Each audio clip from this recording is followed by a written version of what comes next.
Good luck. Top 7 answers ang hinahanap natin. Guwapo o maganda ang kadalasang endorser ng anong klaseng produkto? Go. Ellison.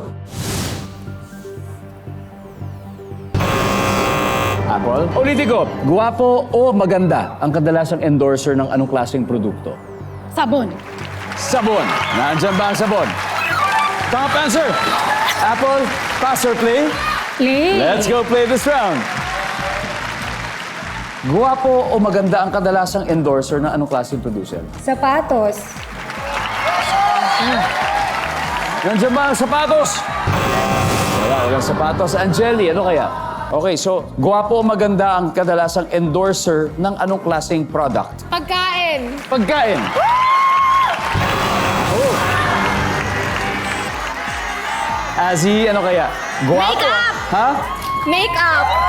Makeup. Nandiyan ba ang makeup? Yes, nandiyan ang makeup. Bakit three Apple, pwede pa. Guwapo o maganda ang kadalasang endorser ng anong produkto? Facial wash. Facial wash? Pwede, facial wash. Nandiyan mo si facial wash? Yep. Jen, meron pa. Ano pa? Shampoo. Shampoo. Nandiyan ba ang shampoo? Angeli, pwede pa. Clothing. Damit. Pwede rin. Siyempre naman. Nandiyan ba ang damit? Walang damit.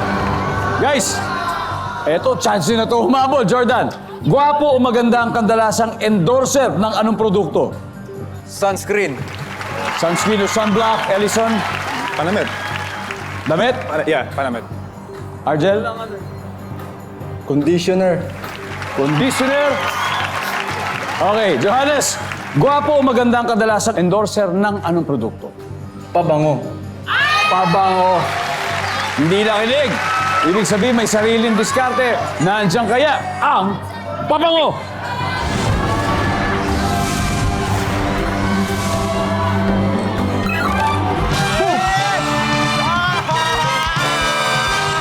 Anet, may mga natira pa. Number 6. Facial cleanser. Number 5.